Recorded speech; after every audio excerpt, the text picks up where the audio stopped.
കാർമണ്ണയിലെ 5 ward പേര് ചേരുന്ന ഒരു മേഖലാ കമ്മിറ്റിയുമായി ബന്ധപ്പെട്ട് എല്ലാ പ്രവർത്തനങ്ങൾക്കും മുമ്പിൽ നിന്ന് പ്രവർത്തിച്ചിട്ടുണ്ട്, എല്ലാം ചെയ്തിട്ടും ഒക്കെ ഉണ്ട്. പക്ഷെ തെരഞ്ഞെടുപ്പ് വരുമ്പോൾ മാത്രം അത് ഒരു കോക്കസിന്റെ കയ്യിലാണ്. അവർക്ക് തീരുമാനിക്കുന്ന ആളുകളല്ലാതെ ഒരാളും മത്സരിക്കും. അത് അവരുടെ ഭാര്യമാരാകാം, അല്ലെങ്കിൽ ഇപ്പൊ തന്നെ മത്സരിക്കുന്നുണ്ട്. ഇപ്പൊ സ്ഥാനാർത്ഥി ലിസ്റ്റ് കണ്ടാൽ നിങ്ങൾക്ക് അറിയാം, ഭാര്യയും ഭർത്താവും മത്സരിക്കുന്ന സ്ഥിതിയുണ്ട്.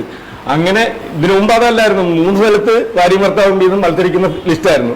അതിന്റെ പേരിൽ പ്രതിഷേധം പറഞ്ഞതിന്റെ പേരിലാണ് അത് മാറിയിട്ട് ഇപ്പൊ ഒരിടത്ത് ഇപ്പോഴും ഉണ്ടെന്ന് ആണ് ഞാൻ ലിസ്റ്റ് കണ്ടപ്പോൾ എനിക്ക് മനസ്സിലായത്. ഈ ലിസ്റ്റ് ഞാൻ നിങ്ങളെ പോലെ തന്നെ ഇതിൽ കണ്ട ഇതേ ഉള്ളൂ ഇതായിരുന്നു. അപ്പൊ ഇങ്ങനത്തെ ഒരു കോക്കസിന്റെ കയ്യിലാണ് ഇത്. പുതിയതായി ഒരാളും കടന്നു വരാൻ ഇവർക്ക് താല്പര്യമില്ല. കാരണം വെച്ചാൽ ഒന്നെങ്കിൽ അവർ അല്ലെങ്കിൽ ആ വാർഡാണെങ്കിൽ ആ വാർഡ്, അല്ലെങ്കിൽ ഇങ്ങോട്ട് മാറി മാറി നിന്ന് ഇത് വേറൊരു യുവത്വത്തിന് അല്ലെങ്കിൽ വേറൊരു മുഖത്തിനെ കൊണ്ടുവരാനുള്ള ഒരു ശ്രമം ഇവിടെ നടക്കുന്നില്ല.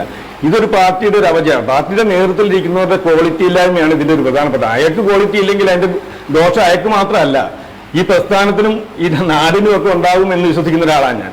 അപ്പൊ അതിനൊക്കെ ഒരു മാറ്റം വരണം. അതിനെതിരെ ഞാനിപ്പോ ഞാൻ പറഞ്ഞ ഇന്നലെ നെഹ്റുവിന്റെ ഇതുണ്ടായിരുന്നു, ജന്മദിന പരിപാടി ഉണ്ടായിരുന്നു പാർട്ടി ഓഫീസിൽ. അതിലും വരെ പങ്കെടുത്ത ആളാണ് ഞാൻ.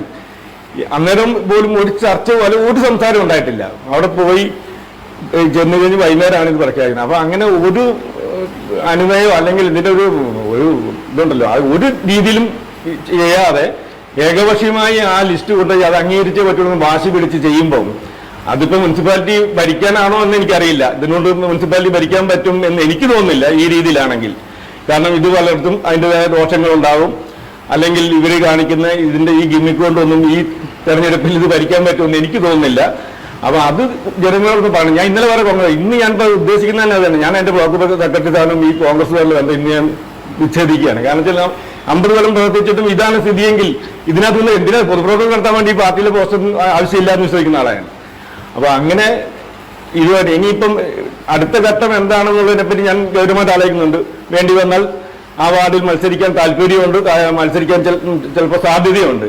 അതിന് ചിലപ്പം ആരൊക്കെയാണ് പിന്തുണയ്ക്കുക, അല്ലെങ്കിൽ ആരുടെയൊക്കെ പിന്തുണ കിട്ടുമോ അതൊക്കെ ചിലപ്പോൾ സ്വീകരിക്കേണ്ടിയും വരും. അപ്പൊ ഞാനിത് ഒരു 2 ദിവസത്തെ അവകാശം കൂടി നോക്കുന്നത്. ഇതിനകത്ത് വാടാനൊന്നും പാർട്ടി എന്നുള്ളതല്ല ഞാൻ ഇന്നത്തോടെ ഒഴിവാക്കി കഴിഞ്ഞു.